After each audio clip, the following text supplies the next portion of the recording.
Hi, I'm Hal Roberts. This is Bridge City News. Here's some of the top stories we've been following. We have more details of the recently released federal budget and reaction by a few of the federal party leaders.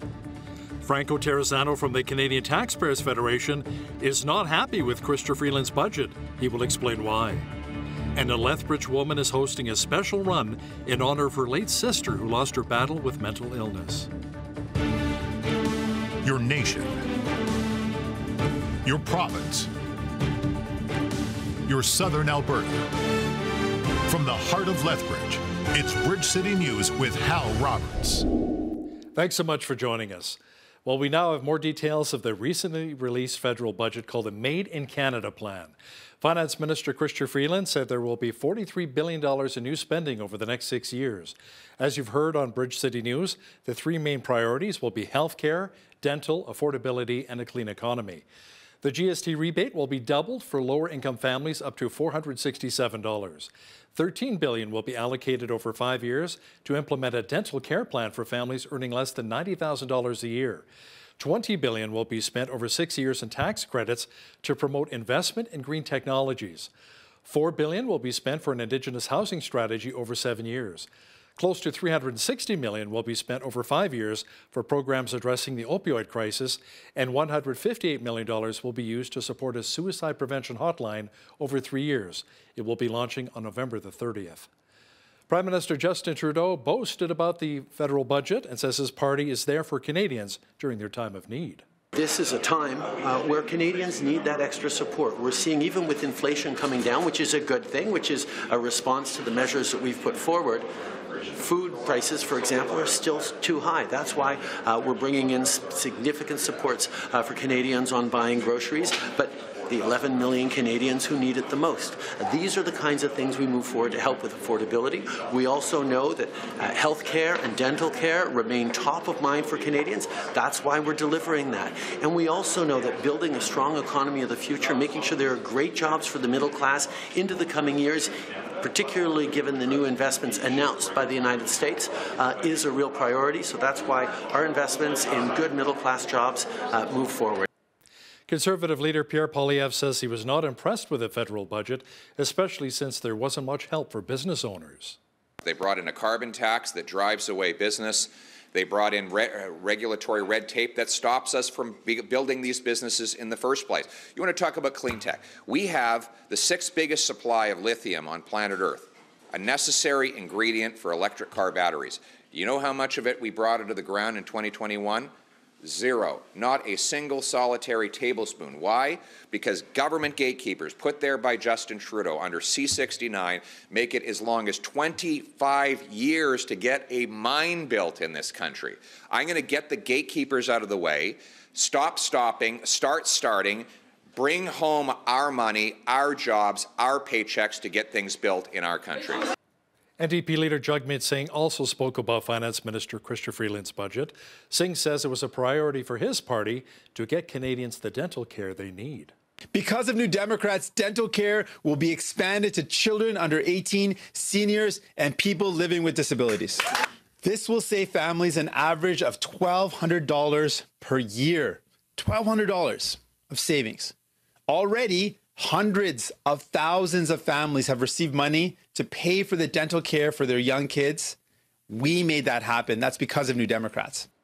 Now, with the budget, the federal deficit will be around $43 billion, and the debt is close to $1.2 trillion. To chat about this recently tabled federal budget in more detail and what it means for Canadians is the federal director of the Canadian Taxpayers Federation, Franco Terrazzano, who joins us once again from Ottawa. Franco, what were your thoughts of Finance Minister Chrystia Freeland's budget?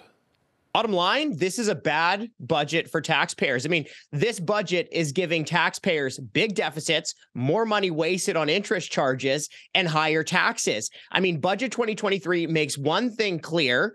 This government does not care about fiscal restraint, and it does not care about helping taxpayers. One of the biggest concerns here is that we're seeing a deficit of about $40 billion. The best the government is willing to do is bring down that massive deficit to $14 billion by 2027. And you know what? Given the track record of this government, given this budget from the government, I think it's very fair to say that this government will continue to waste money and never balance the budget. Critics of the Trudeau government say there does not appear to be a path forward to achieving a balanced budget. How will this really impact the average Canadian taxpayer? Well, in a couple ways. I mean, number one, taxes are going up just in a few days. Alcohol taxes, they're still going up. And then, of course, you've got that carbon tax, which is going to make it more expensive every time you go to the pumps. It's going to make it more expensive to keep your home warm. And it's also going to increase grocery prices as well. You know, the carbon tax will cost the average family anywhere between $402 all the way up to $847 this year, even after the rebates. And one more thing, folks, by 2027, I can't believe I'm going to say this, but interest charges on the debt will cost taxpayers $50 billion. That's $50 billion, folks, that can't improve services or lower taxes because it's going to the bond fund managers on Bay Street. Thanks so much, Franco. That was Franco Terrazzano, Federal Director of the Canadian Taxpayers Federation, joining us from Ottawa. Alberta Finance Minister Travis Toews reacted to the federal budget. In a release statement, Minister Toews had this to say: "We're concerned by the level of spending and lack of fiscal responsibility exhibited in this budget and its contribution to the country's already worrisome debt levels. This is a budget that will encumber Canadians and Albertans with a doubling of debt servicing costs over the course of the fiscal plan. We are disappointed that the federal government did not include a path to balance." Following the release of the federal budget on Tuesday, Mayor Blaine Hagan here in Lethbridge says it's going to take some time to review the entire scope of it and its full impact here in the city.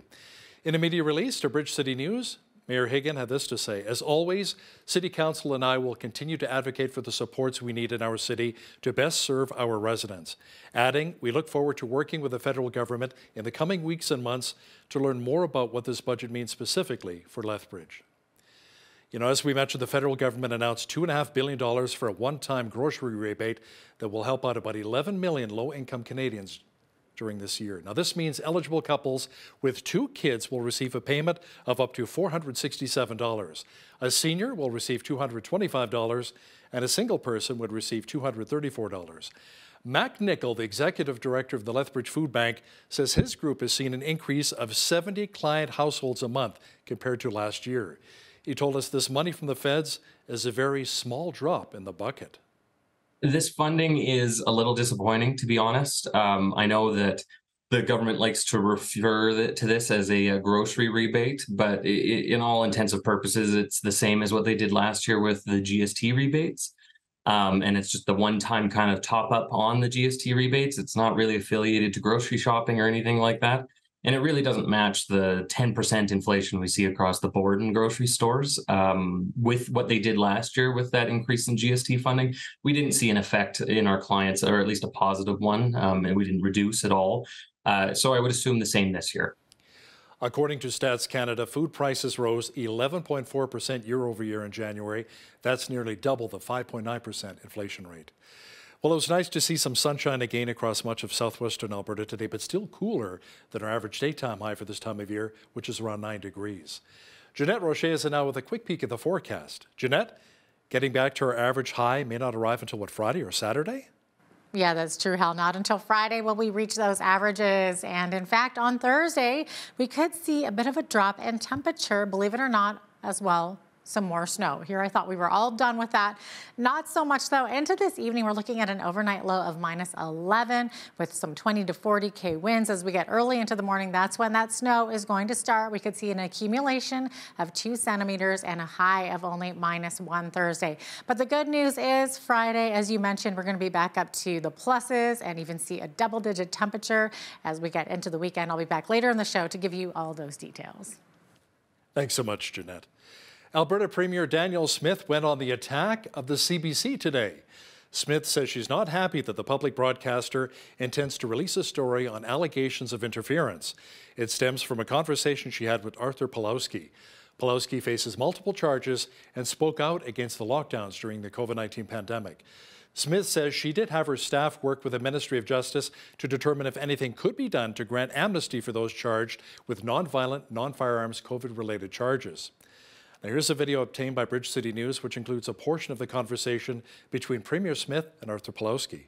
We're in a bit of a bind because of what happened with Jody Wilson-Raybould and the Prime Minister, because what we discovered in how our justice system works is I don't really have the power of clemency the way a U.S. president or a governor in the United States has. It's not quite the way our system works.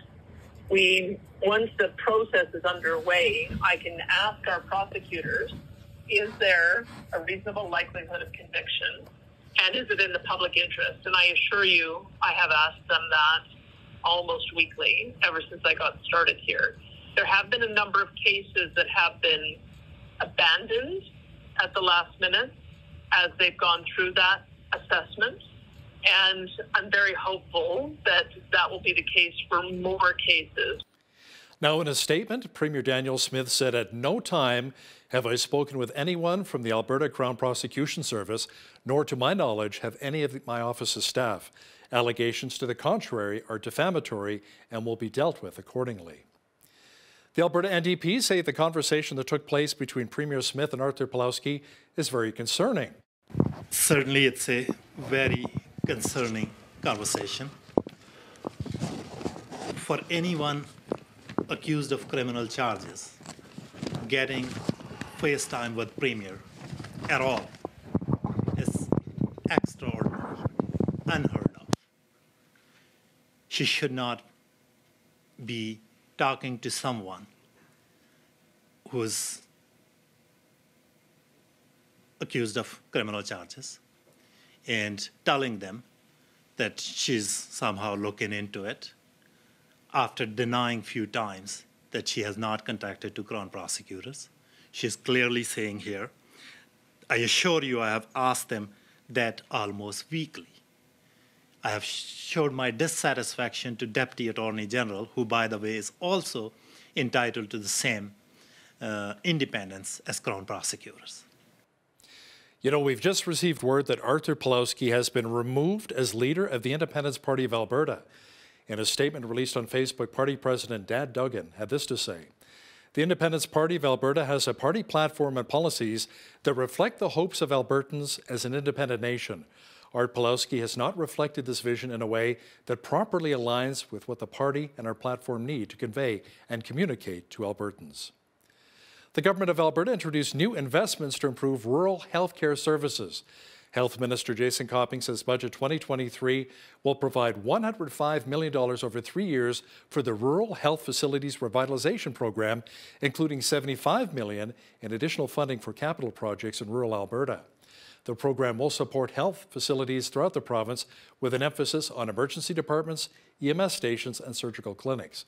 Copping says there will also be funding to allow medical students in rural areas to train closer to home.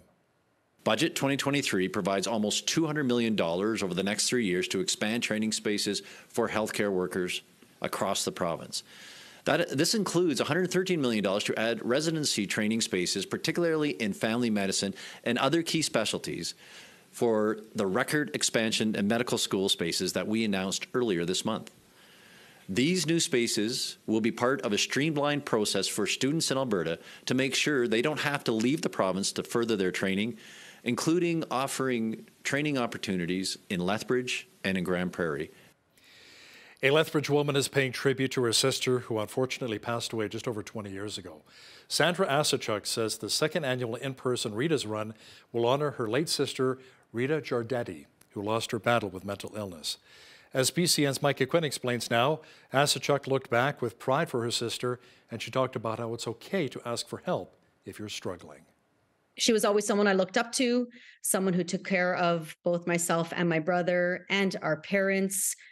She was a lovely person inside and out. Sandra Asachuk says her late sister, Rita Giardetti, was always the center of attention, the leader, and the life of the party. Once she was married with one child, she was diagnosed with postpartum depression following the birth of her second. One day in 1999, her parents came home only to find that she had overdosed. She was taken to the Toronto hospital and put on suicide watch in the psychiatric ward. The next few years were quite challenging for the whole family, as Giardetti was diagnosed with bipolar disorder, and she continued to battle with depression. 3 years after that, she successfully took her own life and ended her struggle with her mental illness. Asachuk says it's okay to not be okay, and if you or someone you know is struggling with mental illness, it's a good idea to reach out and talk to someone about it. Asking for help is not a weakness. Asking for help is a strength. Rita's Run will take place on May 13th at Elks Compound in the Lethbridge River Bottom. It is a family-friendly event. We have 2 courses, a 5K and a 10K. So if you are not a lover of running, we welcome walkers as well. Asachuk says the Rita's Run event is hoping to reach or surpass over $20,000, and the money will benefit the Canadian Mental Health Association. For more information on the run or to register, you can visit raceroster.com. For Bridge City News, I'm Micah Quinn. The Lethbridge Sports Hall of Fame has announced 6 new inductees for this year's class. They include 2 athletes, 2 builders, 1 team, and 1 very special award. Everyone who will be inducted during an upcoming ceremony will have contributed to the athletic history in Lethbridge and will join past recipients. 44 years after the fact, it's pretty exciting. I guess it's a great honor to be selected to be a part of the Hall of Fame. I mean, you know, I follow the sports scene here in Lethbridge, so for myself and my team members, it's pretty exciting. You know, it also gives us an opportunity to reconnect after 44 years. You know, to phone up somebody and to mention, you know, we're being inducted is pretty exciting. Paul King-Smith with the Lethbridge Sports Hall of Fame says it's important to recognize all athletes in these types of ceremonies because they play such a vital role in our sports community. For the Lethbridge Sports Hall of Fame, you know, every year we sit back and evaluate nominations that have come in for people that have been nominated to be in the Lethbridge Sports Hall of Fame. And what surprises me every single year is the quality of individuals that we get. You know, every year you think, maybe we can't top that, and then you get another class of people who have done amazing things to represent Lethbridge and to build sport in the city. Congratulations going out to all the inductees. By the way, the induction ceremony will take place on May the 5th, and tickets can be purchased through the NMAC Centre. You know, it appears as though anxiety and depression is going up, especially among our young adults. That's according to psychologist Greg Jans, who is also the founder of the Centre, A Place of Hope. Dr. Jan says some of the depression is connected to addiction, including digital addiction. Kids 10 to 17, there's a lot less physical movement, a lot less exercise. We know that addiction is dropping at younger rates. The average, it's difficult to say, but the average age to exposure to pornography on the internet is about age 9. And so there's a lot of things that are stealing our kids' minds, if you will, early on. There is such thing as a digital addiction. I've seen people who get sweaty, their heart rate goes up, they get irritable when they can't get to their digital fix. Make sure you catch the full interview with psychologist Dr. Greg Jans and BCN's Jeanette Rocher coming up in the second half of our program. Well, we had sun mixed with cloud today in Lethbridge, but more clouds and even a chance of flurries may develop over the next 24 hours. A full look at the weather picture is on deck.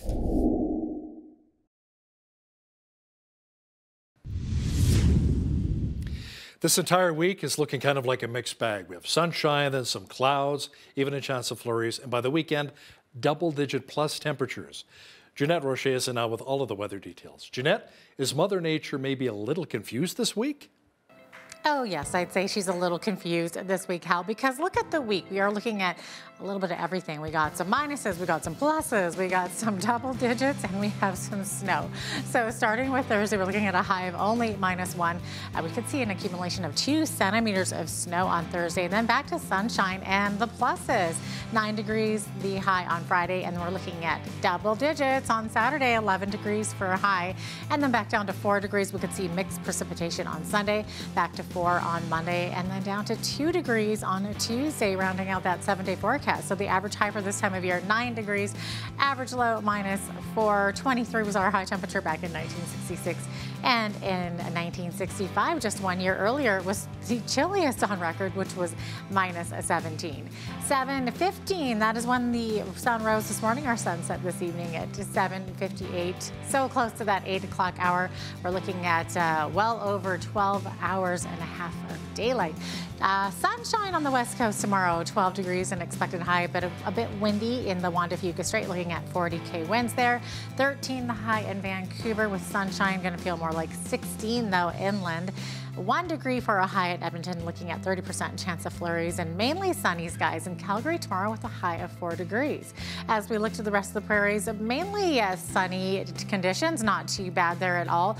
-1 though, the high in Saskatoon. We are looking at a 30% chance of flurries, and here's where the rest of the sunshine is in the prairies in both Regina and Winnipeg. -3 for a high there. Still seeing a bit of the wind chill in the morning, but not so bad. As we look to Toronto, after a very we got lots of rain and snow happening this evening in both Toronto and Ottawa, but by tomorrow, that sun is going to shine again. High of 6 degrees in Toronto, 1 degree the expected high tomorrow in Ottawa, and also a high of 1 in Montreal tomorrow with mainly clear skies.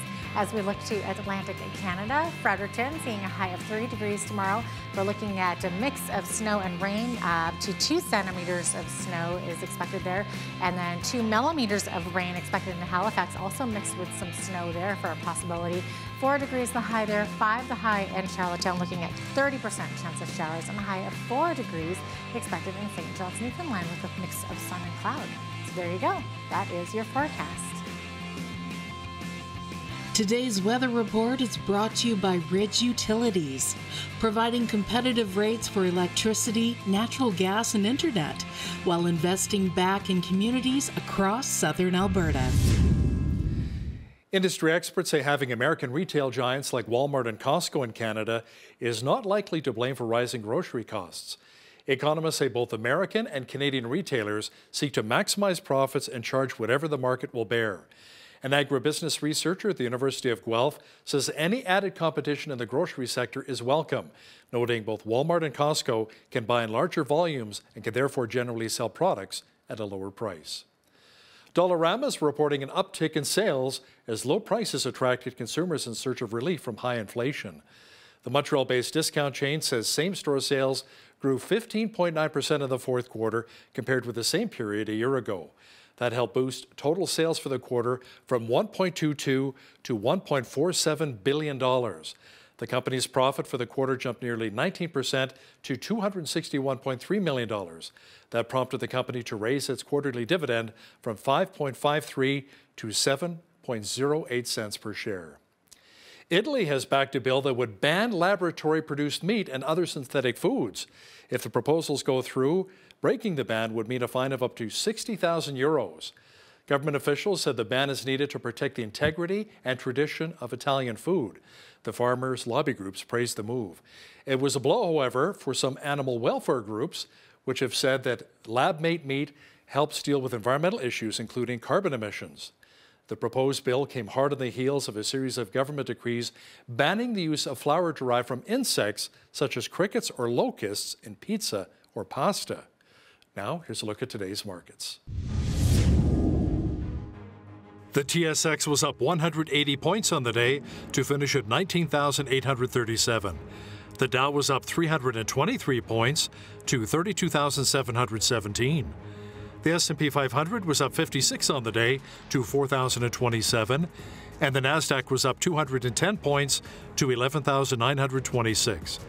West Texas Intermediate Oil was down 23 cents to $72.97 U.S. per barrel. Natural gas was down 4 cents to $1.99 U.S. Gold was down $8.85 to $19.6470 U.S. an ounce, and silver was even on the day at $23.33 U.S. an ounce. Feed wheat is at $11.43 per bushel, barley's at $9.06, canola's at $17, and corn is at $10.72 per bushel. Live cattle April contract was up 88 cents to $165.83. Feeder cattle March contract was down 28 cents to $191.45, and lean hogs April contract was down 98 cents to $76.78. The Canadian dollar was even over the past 24 hours at 73.75 U.S.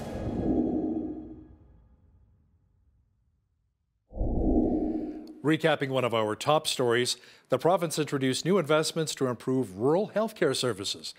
Health Minister Jason Copping says Budget 2023 will provide $105 million over 3 years for the Rural Health Facilities Revitalization Program, including $75 million in additional funding for capital projects in rural Alberta. The program will support health facilities throughout the province with an emphasis on emergency departments, EMS stations, and surgical clinics. You know, as we make our way out of the pandemic, it appears as though many young people are battling addictions, including digital addictions, which is severely impacting their mental health. That's according to psychologist Dr. Greg Jans. We'll have details for us in just a moment. Listen, if you see news happening in your community, be sure to send us an email at info@bridgecitynews.ca. We'd love to hear from you.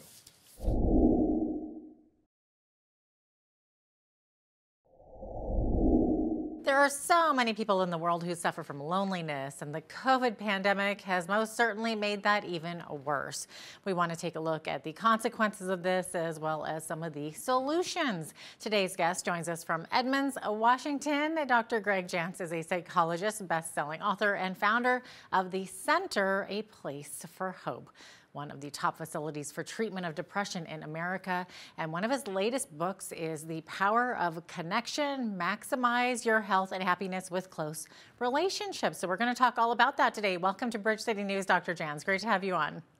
Oh, good to be with you. Yes. Hey, we all want to have positive and good relationships.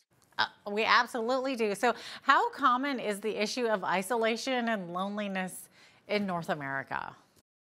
Well, in North America, what we know is pandemic and the period, the last, let's say 3.5 years, there's been a sense of disconnection.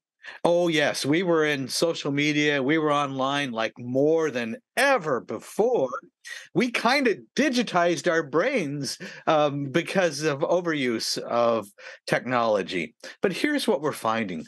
Across North America, one of the things that we're finding is the report of loneliness. And numbers, most surveys show 60+% of folks report feeling more lonely. So we thought we were connected, but actually the reports are we're more lonely. Yeah, that's incredible because like you were saying, we were kind of in that day and age with the pandemic, of course, came that reliance more and more and more on connecting online through Zoom and other tools, and even connecting with work, right? With work meetings. That's kind of how the world worked. But did this overdependence on social networking or technology help or actually hinder our relationships?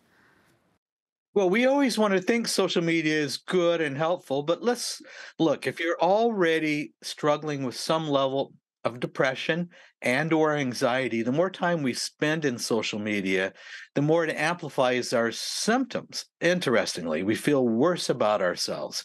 Well, what do you do on social media? You compare, you contrast yourself to others, and what happens is you end up feeling worse. Now, I'm on social media, so let me say I understand it has a good role as well, but so often it's our youth and our kids 10 to 17 seem to be the most vulnerable as it relates to social media and being so deep into it. I mean, that's their world. And what I've noticed here is that the idea of having healthy relationships, well, in some regard, if we went mostly online for our relationships, we didn't go through the normal relationship stages where you learn about trust and closeness. When you're online, it's an instant closeness or an instant intimacy, but it's really not. It's a false one. You feel like you know somebody. I asked I have a son, and I said, okay. He goes, I have lots of friends. Okay, you have lots of friends. Have you seen any of these friends? Yeah. Well, no, but we're friends. So the definition of friend kind of got changed. Yeah, it really did. So I mean, like, you would suggest that real connection actually means connecting with real people then in real time. Yes. Okay. Yeah, absolutely. So, like, I mean, do you think that during the pandemic that maybe people got used to the habit of just connecting with others online instead of making an effort to go meet someone in person instead? And yeah, there's a place for that, but there's also a place to sit down with somebody, look eye to eye, be able to hug, be able to, be in the same we know there is something called on social media, there's a digital kind of exhaustion. It takes more energy to be present through a digital means over time. And what we want to do is, hey, you know what? We need one another. Let's make a point. Now, if you have somebody that's a long ways away, I understand that. But let's make a point of having real-time relationships. And when you're with those relationships, keep your technology, keep your cell phone down, away from it, and have a lot of eye contact and engage in conversation. We need that. Why would over 60% say they're lonely? And here's the follow-up question that was asked, which was fascinating. Can you name a close personal friend? Okay, about half could not name a close personal friend. So that's what's happened. We have social anxiety. We've got depression. We have relationships that really are not what they could be. And we really do need each other. I said to my wife, when it boils down to it, really what do we have? We have the quality of our relationships. Let's remember that. Yeah, 100%. Why is connection with fellow human beings so vital to our well-being? I think it's how we're wired to be in relationship. I think, too, we need to look at, okay, our greatest point of stress or hurt comes from people, and our greatest joy, our greatest closeness comes from people. And everybody, if you ask, would you like to have healthy relationship? Yeah, of course. Everybody answers yes, but so often we don't know how to go about and do that. How do I have healthy relationships? And it's like we never had a class in school about having healthy relationships.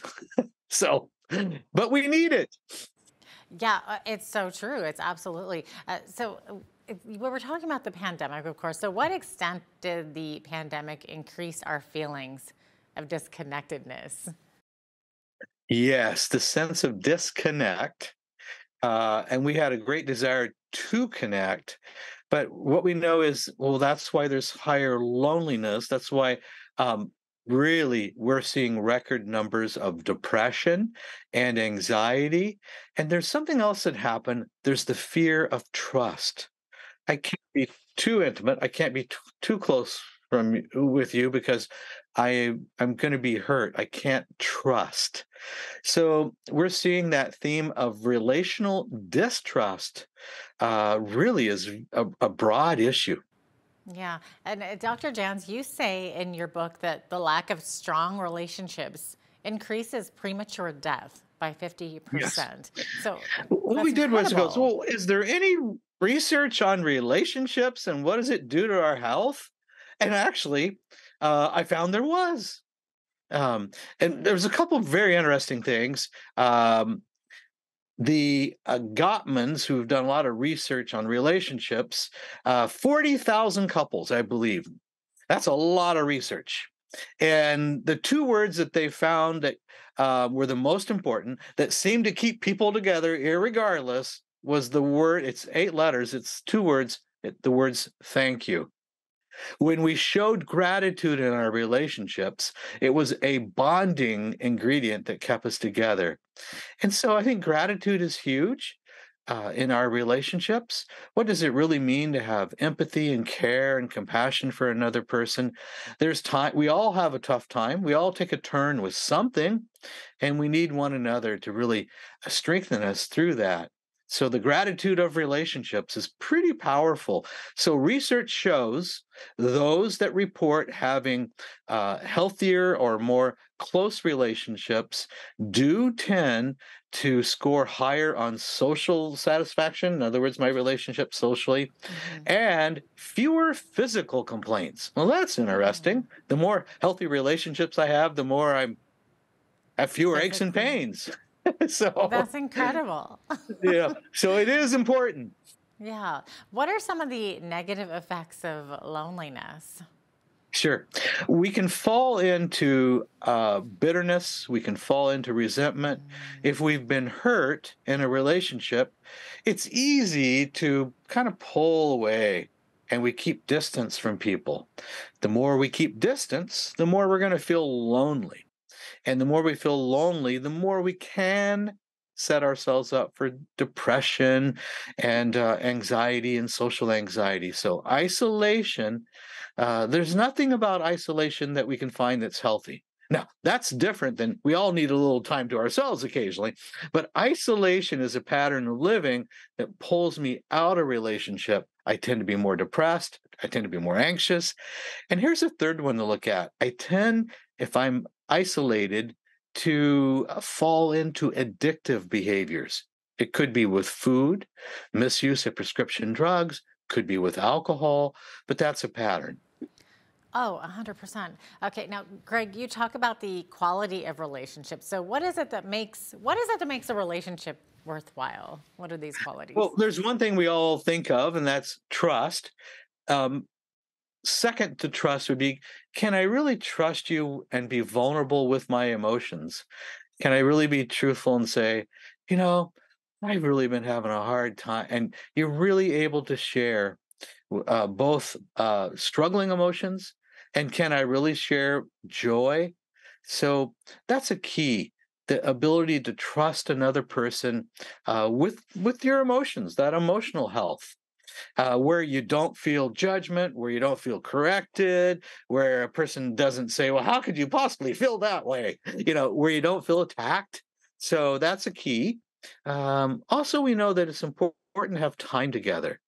Time. Okay. And that's preferably real time together. And that's also one of the love languages as well. It's time spent, isn't it? Mm-hmm. Yeah, that's right. No, I can totally see that. Time spent, and that could be more important. Some people less time, but if you're going to be in a relationship, there has to be time together. And oftentimes we want to spend it in what we call bonding activities, things that bring us together. Could be as simple as a walk or some activity that brings you together. We have to be careful because what's bonding or fun for one person may not be for the other, but you've got to have mutual bonding activities, shared experiences. You also write about 5 keys to connection. Can you share with us some of these? Well, one I like to talk about is the bonding activities, but a key to connection obviously requires time, but it is somebody that we're building trust with, and trust is something that's earned over time.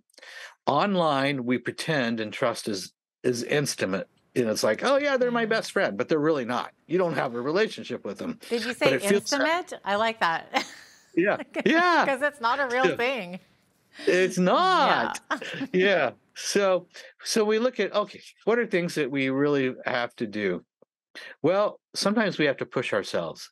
Sometimes it's go, I just rather stay home and be online or whatever. Right. I've got to push myself initially to engage. I've got to put myself in groups or settings where I can begin to experience people, get to know them. Here's what I truly do this.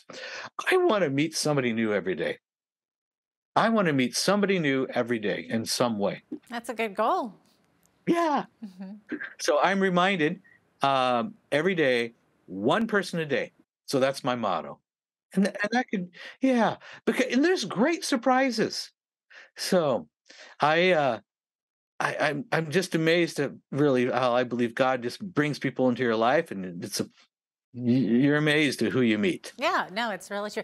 Dr. Jens, I've noticed over the past several years, it seems like younger people in their 20s and teens, it seems like more and more young people are suffering from anxiety and depression, and it's so sad to see. Do you think it's a social media thing? What do you think is contributing to this?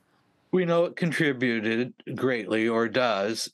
We also know that kids 10 to 17, there's a lot less physical movement, a lot less exercise.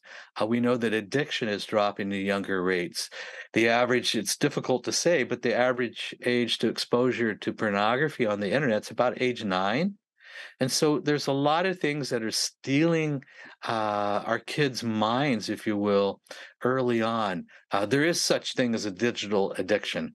I've seen people who they get sweaty, their heart rate goes up, they get irritable when they can't get to their digital fix. So those kinds of things are real. We're going to see more of it in the coming days. We know that our young people are more addiction prone, they're more impulsive. We see with the advent of this whole thing with AI, artificial intelligence, and how kids are using that. You know, it's changing lives for our young people. A high schooler that can give certain parameters and have a device write a school paper. What? So there's more ways to be dishonest and that are available out there. That's a really good point. We are out of time, but thanks so much for being with us today, Greg. So great to have you on again. It's good to be with you. Thank you for having me. Dr. Greg Jantz is the author of The Power of Connection, available at aplaceofhope.com.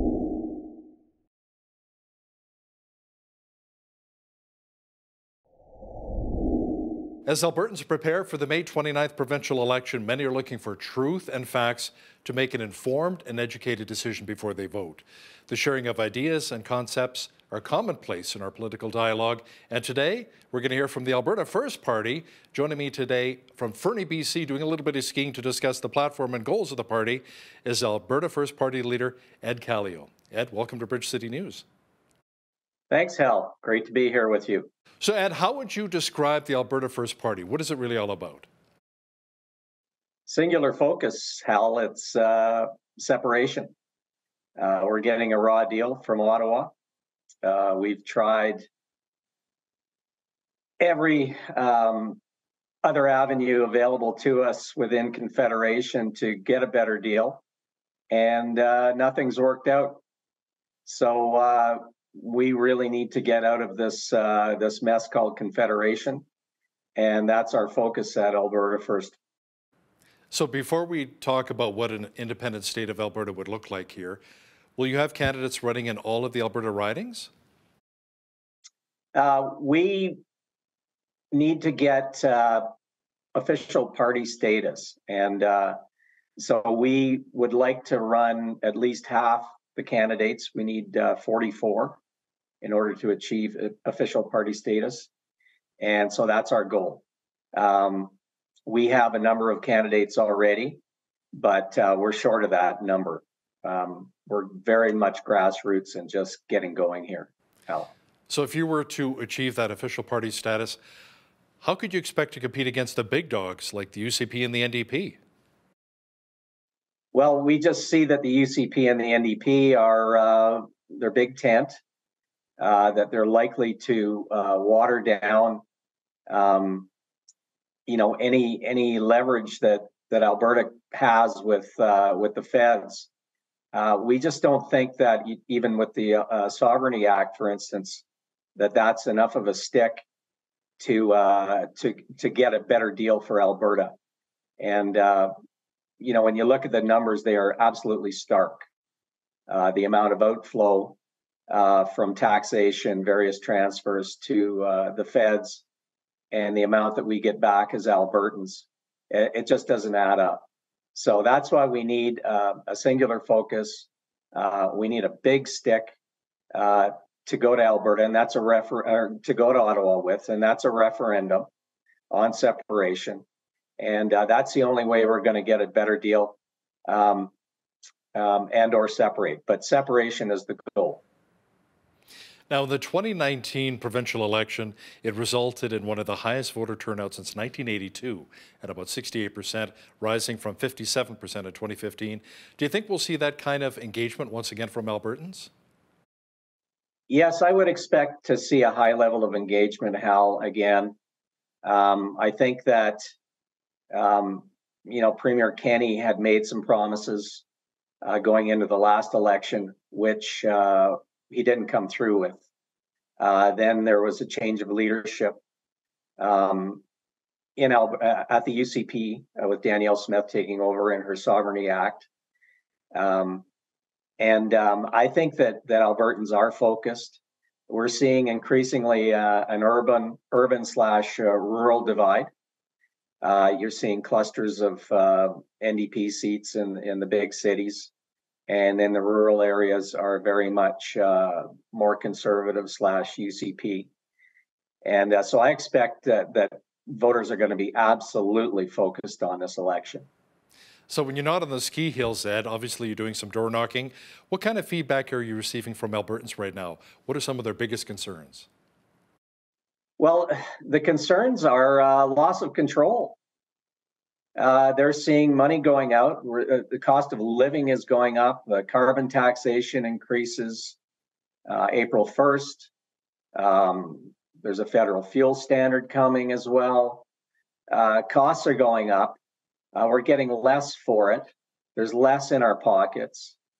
Our various levels of government, including the feds, provincial level, and municipal levels, are being driven by a top-down methodology, basically coming from the UN, which is these Sustainable Development Goals, and we're seeing our Prime Minister enacting those goals at the national level, and we even see it at the municipal levels. Calgary has passed that huge climate plan, which is, I think, $87 billion, which is a huge expenditure to enact those Sustainable Development Goals. I think Albertans want to take back control of their province, and rather than cede that control to an unelected body, which is globalist in nature. Now, do you think perhaps the sentiment of wanting to separate from Canada from a lot of Albertans would wane if the Trudeau Liberals were voted out? Because Pierre Poilievre has said specifically, I mean, he grew up in Shaughnessy and Calgary. He's an Albertan at heart as well, even though he's a federalist, that he would support Alberta and especially a lot of our energy policies. Yeah, I mean, we've got about we've got $60 billion going out every year to the feds in transfers, and we get 27 billion back. Is he going to fix that? Is he going to fix that 33 billion deficit, which amounts to $90 million a day net? It's $165 million gross going to Ottawa. Is he going to fix that? Is Poilievre going to stay in power past one mandate, for instance, and we end up with another federal government that's or NDP government that's globalist and they're leaning again? So we can't take that risk as Albertans. We need to drive this, and the only way to do it is to be serious about a referendum and separation. I call it speak softly and carry a big stick, and that's the stick. So you think if we were to keep those transfer payments, we could really stand on our own, be a sovereign nation? What do you think an independent Alberta would really look like, Ed? Would we have our own money, our own police force, pension plan? How do you see it? These policies are not set in stone by our party yet. We would need to have a policy convention. Say we were to form government or elect a number of NDP MLAs and hold the balance of power, for instance. Then it would be up to our membership to determine what kind of currency we would adopt, and all of those policies, those fiscal and the softer ones as well, social policies. And we're not at that stage yet. We have this singular focus, which is to separate. And we would trust in our membership and Albertans to come up with, a relevant and effective constitution, for instance. Perhaps we would look at a different electoral methodology, get rid of first past the post. All of these things are up in the air, but we can do it. And we can, as a separate country, we can be best in class in all areas. We would have money for education. We can have the best universities. we would have control of our natural resources, which we don't now because of the some of the federal legislation, such as Bill C-69 and C-48, where we can't get our hydrocarbons to Tidewater. These are world-class hydrocarbons, and we're seeing top-down control via